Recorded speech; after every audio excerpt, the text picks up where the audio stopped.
Hai semua, apa khabar? Pada hari ini kita akan belajar tajuk mudahnya menghalau serangga. Standard pembelajaran kita pada hari ini ialah 2.2.1 iaitu membaca, memahami dan mengenal pasti kosakata. Objektif pembelajaran kita pada hari ini ialah pada akhir pembelajaran dan pemudah caraan, murid dapat pertama, membaca petikan dengan nada dan intonasi yang betul. Kedua, menyatakan maksud 5 kosakata yang terdapat dalam petikan. Ketiga, membina ayat daripada kosakata yang diberikan dengan betul. Mari kita baca petikan mudahnya halau serangga. Ayah Hasan iaitu Encik Mahzan telah menyemai dan menanam banyak pokok paku gunung di kawasan rumahnya. Pokok-pokok itu untuk dijual. Pokok itu mendapat permintaan yang tinggi daripada peminat pokok paku pakis. Pokok itu tumbuh subur. Malangnya, daun pokok itu diserang ulat. Encik Mahzan telah mendapat maklumat daripada internet tentang cara menghapuskan ulat dengan mudahnya. Beliau tidak perlu menggunakan racun. Encik Mahzan menapis air basuhan cili kering di dapur rumahnya. Selepas itu, beliau memasukkan air itu ke dalam botol penyembur. Encik Mahzan menyembur daun-daun muda pada pokok paku gunungnya. Ulat tidak berani makan daun pokok itu lagi. Pokok itu subur dan menghijau kembali. Banyak orang membeli pokok paku gunung Encik Mahzan. Baiklah murid-murid, petikan yang dibaca tadi mengenai Encik Mahzan iaitu Ayah Hasan yang telah menanam pokok paku gunung di kawasan rumahnya.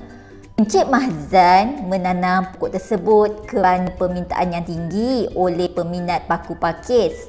Akan tetapi, daun pokok itu telah diserang ulat. Jadi, apakah yang Encik Mahzan lakukan untuk menghapuskan ulat tersebut? Beliau telah mencari maklumat daripada internet tentang cara menghapuskan ulat dengan mudah tanpa menggunakan racun.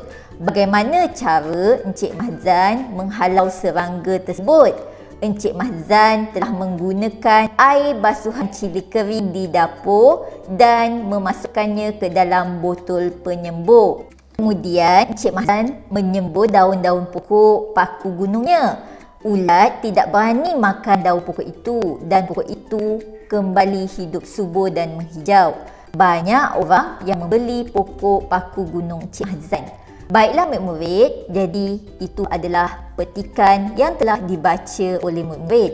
Di dalam petikan tersebut terdapat beberapa kosakata baru yang mungkin tidak lalu didengari oleh murid-murid.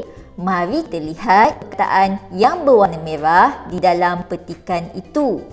Dan murid-murid, bagi mencari maksud kosakata, murid-murid boleh merujuk pada kamus dewan atau kamus seerti. Selain itu, murid-murid juga boleh mencari di dalam app carian Google.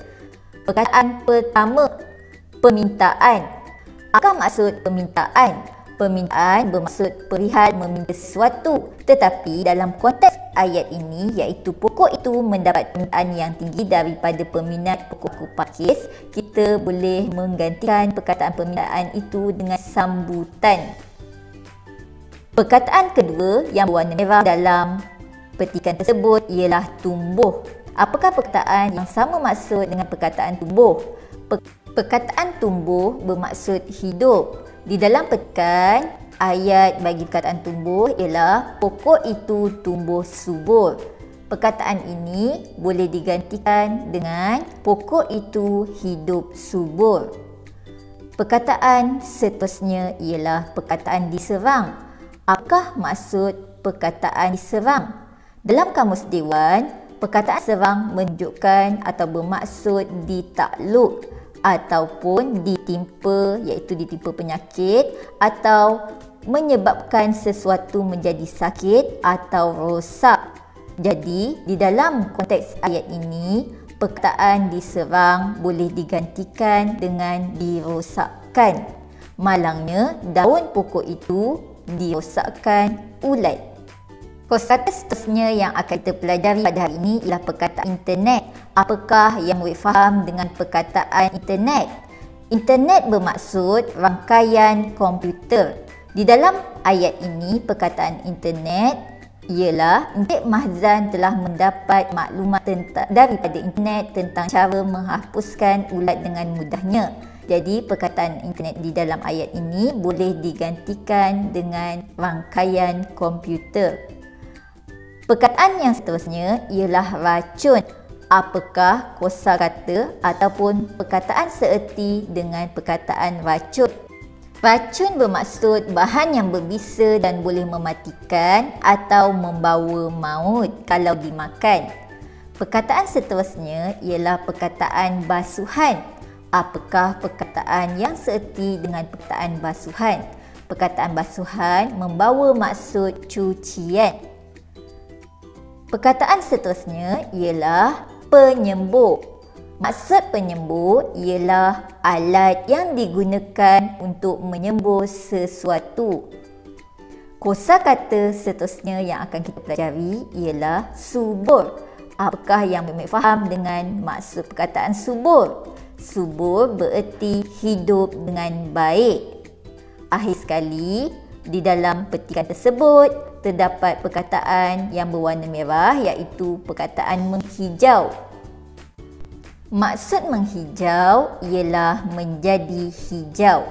Baiklah murid-murid, jadi itu adalah beberapa contoh kosakata yang telah kita pelajari pada hari ini. Sekarang, cuba murid-murid bina ayat daripada kosakata tersebut. Baiklah murid-murid, cikgu harap murid-murid telah faham tajuk kita pada hari ini. Jumpa lagi di kelas kita yang akan datang. Bye!